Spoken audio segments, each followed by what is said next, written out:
You're watching KMCV7, Saipan's only local channel, only on Mariana's Cablevision.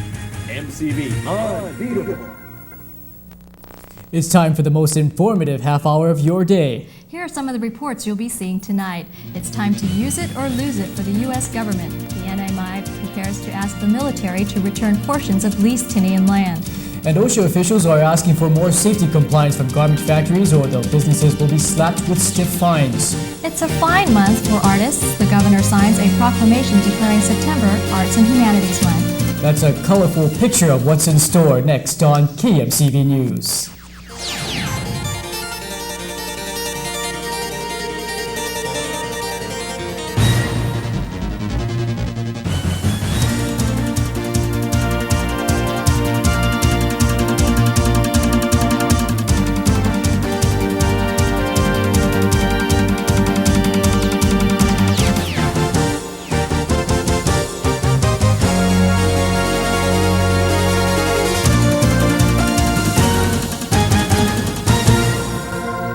Good evening and welcome to the Thursday cast of KMCV News. I'm Nanette Miranda. Half a day, and thank you for joining us. I'm Glenn Wakai. We'll have weather and sports in just a few minutes. But first, our top story. It's wait and see on Capitol Hill. A House bill limiting attorney fees in Article 12 cases sits on the governor's desk, but he wants to wait and see what action the House will take on a more comprehensive Senate bill. The Senate version, introduced by Paul Manglonia, also includes a statute of limitations and restitution for improvements made on affected property. The governor has 3 weeks to sign the House bill or it will automatically become law. The governor says he wants to look at both bills before making a decision on which one he will sign. I believe there is some substantive difference in the two bills. And this is equally important that we must know, so we don't have to, again, seek the legislature after we approve. We want them to either amend any one of the bills. So we want to confine the two and try to come up with the best bills, and that's we should sign that as soon as they pass it, hopefully sometime in the very near future. Manglonia's bill has been in the House Judiciary and Governmental Operations Committee chaired by Congressman Pete Rages. Sources within the legislature indicate that it will be difficult to get representatives to vote on the controversial measure before the upcoming election. When the governor was asked if he would allow the House bill to become law on September 25th, he said he still needs to be assured of the constitutionality of the bill. However, he feels that the House will act on the Senate version within 2 weeks. Well, Carlotta, like I said, I think I need to, to digest and go over the comments that I'll be receiving mainly from the legal standpoint of that particular bills. I'm more concerned of the constitutionality of the bill, and if it's, with that effect, then, we should have a reservation. If not, then perhaps maybe we can proceed. But I am confident that the House would act on the Senate bill. The author of the House bill, Stanley Torres, says, quote, "My gut feeling indicates that the governor will sign Senator Paul Manglonia's bill over mine, which is now sitting before him," end quote. Meanwhile, the House is delaying passage of the budget because of a Senate amendment. That provision will give Rota and Tinian mayors veto power over the governor's reprogramming authority. This morning, Governor Deleon Guerrero says the reprogramming authority of his office is an important tool. He would like to see the ceiling limit lifted on his reprogramming authority, and he's asking lawmakers to jointly approve such a measure. The governor is authorized by law that we can reprogram up to 25%. But the reprogramming authority of 25% will be far insufficient if we have to accommodate the needs of other departments and agencies that are very much in handicap because of lack of funding. So I hope the legislature would consider by enactment of different statute or by a joint resolution to authorize the governor to have a reprogramming authority sufficiently enough that we can accommodate some of those committed areas already that we are in badly needed of funding. Senators are on standby for a session. The House has not scheduled its next session. In court news today, testimonies began for the defense of Francisco Romangmao, the man accused of killing local businessman Sidney Kwan. Public defender Ted Christopher brought in Dr. Hee-Young Park, a forensic pathologist from Guam, to refute allegations that Romangmao was speeding at the time of the accident. Romangmao is suspected of running his car into Kwan, who was riding his bicycle on Beach Road last April. Dr. Park testified that based on the position of Kwan's body after the accident, Romangmao could have been only driving between 15 and 20 miles per hour. Any faster, he says, Kwan would have landed behind Romangmao's car, not beside it. The doctor stated even further that the injuries Kwan sustained are consistent with someone driving about 20 miles per hour. Dr. Park says that a faster rate of speed would have caused greater head injuries, which he did not see based on pictures of Kwan's body and the autopsy report. The police testified yesterday that based on the markings on the road, Romangmao was going at least 49 miles per hour. Meanwhile, Romangmao's attorney, Ted Christopher, says he will call more witnesses tomorrow. A Chalan Lao man who allegedly chopped off his mother's left hand with a machete late last year may be finally fit to stand trial for the crime. Jose Rabalaman appeared in Superior Court this morning for a competency hearing. Though his ability to proceed was not addressed today, Rabalaman's arraignment was set for Monday anyway. He was never arraigned after his November arrest because of his questionable mental stability. At that time, Rabalaman's attorney, public defender Dan DiRienzo, says that if the Attorney General's office can prove his client's competency to stand trial, then he will enter either a plea of not guilty or not guilty by insanity. Rabalaman faces one count of assault and battery with a deadly weapon. It was an assassination that shocked the world. Nearly 30 years ago, President John F. Kennedy was gunned down in Dallas. Just last week, the federal government released thousands of secret documents surrounding its investigation of the event. Following the ordeal, the Warren Commission was created to investigate the assassination. Did Lee Harvey Oswald act alone, or was he part of a conspiracy? The staff director of that team, Attorney Howard Willens, is on Saipan gathering information for a book. On last night's John Anderson show, Willens said the Warren Commission supported the release of the documents. We were confident in the work of the Warren Commission and believed that if all the documents that were withheld by the CIA and others were out in the public domain, it might contribute to lessening the amount of dispute and the various conspiracy theorists that have abounded. You may be interested in knowing there's predicted to be another 20 to 30 books published on this subject as the 30th anniversary of the assassination arrives in a few months. Willens doubts the new information will affect the fundamental findings of the Warren Commission. John F. Kennedy was assassinated on November 22, 1963. And coming up next, the governor is going to Guam tomorrow to push for a leaseback of Tinian military-held land. And human rights takes a step forward. We'll tell you the details after the break.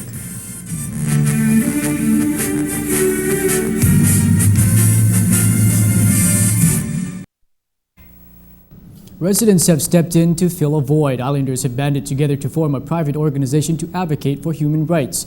The group, which was chartered yesterday, calls itself Human Equality and Rights, or HERE for short. Governor Delian Guerrero met with them this morning to declare October as Human Rights Month. He also urged the legislature to create a government agency that would safeguard the well-being of those living and working in the Northern Marianas Islands. I've been present here this morning to witness this hopefully at the Sept time, the human rights bill that is now before the Human Rights Commission,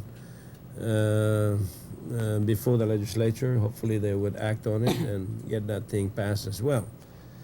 But again, I thank you very much for all of the efforts that you and your organizations put together. Here, Chairman Dr. Jim Taylor says the group hopes to study the problems and be a catalyst for change. He says the organization will participate in another commission with a similar goal. As a matter of fact, we have sent a letter to Mayor Guerrero just yesterday indicating that Mr. Willie Tan, who has asked for a committee to be formed to look at different things in the garment factory, we sent a letter offering one of our board members would serve on that committee that perhaps that Willie Tan asked to be appointed by Mayor Guerrero.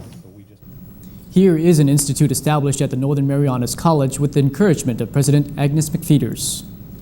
While the governor had a pen in hand, he also declared National Arts and Humanities Month beginning tomorrow. Officials from the Council of the Arts and Humanities surrounded the governor while he read the proclamation. Arts Council Director Maggie Wannenberg says the month will be used to thank those who further the arts. For this ceremony this morning, first of all, I'd like to thank you all. The national proclamation for the National Arts and Humanities Month is to recognize governmental support as well as community support for the arts and humanities in our goals to promote, preserve, and protect all artistic and humanistic elements of our society. The big kickoff begins tomorrow night with the opening of the 4th annual Micronesian Crafts exhibit. Garment factories are important to the Commonwealth's economy, but the stiff penalties they face for safety violations can threaten their survival. Tonight we begin a two-part series on the need to educate factory owners and managers on the federal safety standards regulating their industry. Numerous safety violations threaten the viability of some garment factories here on Saipan. One infraction of a regulation set by the Occupational Health and Safety Administration can be very costly. That the new OSHA penalties will be a willful, for example, is a maximum of $70,000 and can run $70,000 per day per violation. That's the maximum. It can run up as $490,000 per day. The next thing that has happened is the minimum fine, which used to be $5,000, is now a minimum of $10,000. Representatives from the garment industry gathered this week to learn more about work safety in their environments. The Sacco Corporation, a small activewear company, sponsored this seminar as part of their settlement with OSHA for their own safety violations. The bottom line is here is that you shall comply. And if you don't, you are going to bear the burden.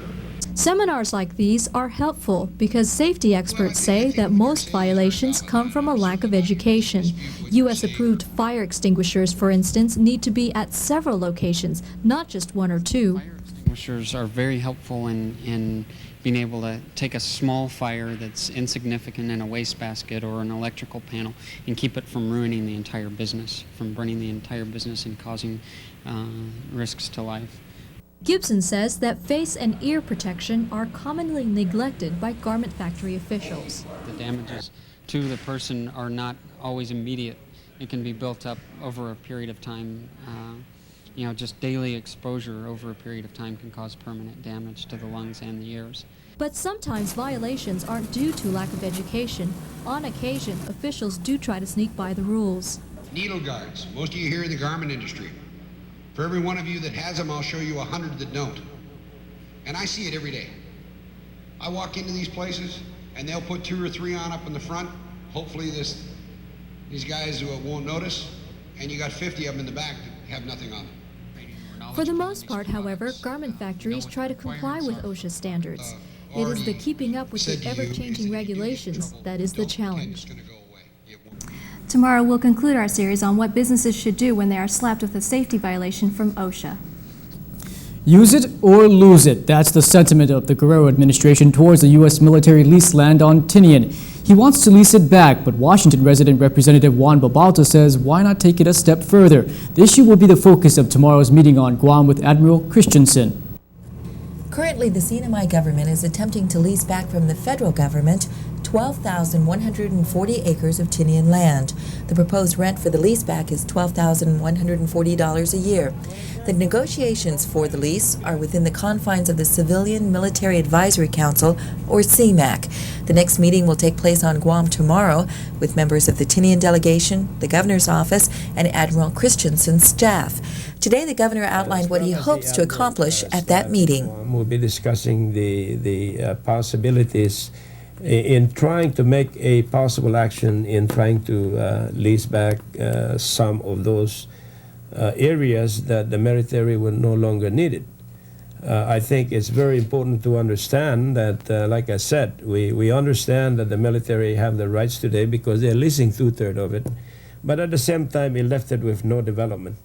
The governor made his case during the recent visit of Assistant Interior Secretary Leslie Turner to Tinian. During a whirlwind tour of the island, she was shown the underutilized military holdings and the inadequate infrastructure that inhibits economic development. With the exception of the recent military training exercise there, Operation Tandem Thrust, the military has not fully exercised its rights to the land. Lieutenant Governor Benjamin Manglona says the CNMI is committed to the lease if the military uses the land as negotiated in the covenant, but they're not, and he says the people need the land. We were made to believe that in addition to our anticipation of the possible industry during those days of tourism, military economy will come about and will enable us to get millions of dollars to help us with our economic development. Over 12 years have gone and nothing is happening. Washington Rep. Juan Babauta says the leaseback means the military can terminate the lease and take back the land. He says he wants a more permanent solution. If we can have the land back unconditionally, given back to the people of Tinian, that would be the ideal situation. And I feel that we should shoot for the ideal. The federal government paid $30 million up front for the lease. Babauta thinks we can get the land and keep the money. One of the things that I want to try and justify is that the military simply return the land back and forgive and forget the lease money, as they have been doing with various military bases from across the country and in various places around the world. The proposed leaseback agreement would require prior consent of the U.S. government to build permanent structures. The U.S. would be able to cancel the leaseback agreement with 1 year notice or sooner if needed for a national emergency. Speaking of emergencies, look what the ambulance dropped off at our studio. Just kidding. Willie, do you think the leaseback agreement's a good idea? Yeah, I guess so, because they lease everywhere else internationally. Anyways. I guess Article 12 doesn't apply to them, huh? Well, we'll find out. Yeah, really. There's a martial arts grandmaster in Saipan. He has opened up a new school. And for the first time in Division I college football, there are 3 black head coaches. Would you like to learn the art of discipline as well as fighting? Just recently, Grandmaster Steve Combs formed the Southern Shaolin Yangchen Tai Chi and Kung Fu Association. The CNMI Academy of Martial Arts may just be what you're looking for. The Yangchen Tai Chi Kung Fu Association was started in 1969, and it was when I went into the Southern Shaolin Monastery in Taiwan. And the association was formed to promote Tai Chi and Kung Fu in the Western world. Then we traveled from Taiwan to Hawaii, Los Angeles, New York, to Guam, and then into Saipan. And we founded here the CNMI Academy of Martial Arts. Tai Chi is a form of the Southern Shaolin system. Kung Fu is basically a word called like martial arts or karate. The original title is Wushu, which means open hand. The Kung Fu part of it we use as a fighting system. So the Tai Chi is a very health and long life orientated concept, while the Kung Fu is more of a fighting art. Basically what I'm offering is a traditional style of martial arts, Chinese system with a lot of philosophy, meditation. It's a self-disciplined style. It's not something that you would go to your basic karate schools where you're inside 4 walls and you're doing block kicks and punches. We have about 18 different training stations in the system here, and the students are utilizing all the training systems to be more of a more rounded martial artist. Good evening and welcome back. Because we're running out of time, let's start tonight's weather report with our season surf information. Seas tonight will be slight to moderate, 2 to 4 feet. Surf conditions 3 to 5 feet on northeastern clockwise through southern exposures and 1 to 3 feet elsewhere. Our first sight tonight is due up at 6:53 with a low of 1.6 feet. And our CG right now is wrong. And then the tide will rise to a high of 2.1 feet at 11:22 this evening. The sun will set at 6:29 and sunrise tomorrow morning will be at 6:10. And for tomorrow's forecast, expect partly cloudy skies becoming mostly cloudy with showers during the afternoon and early evening hours.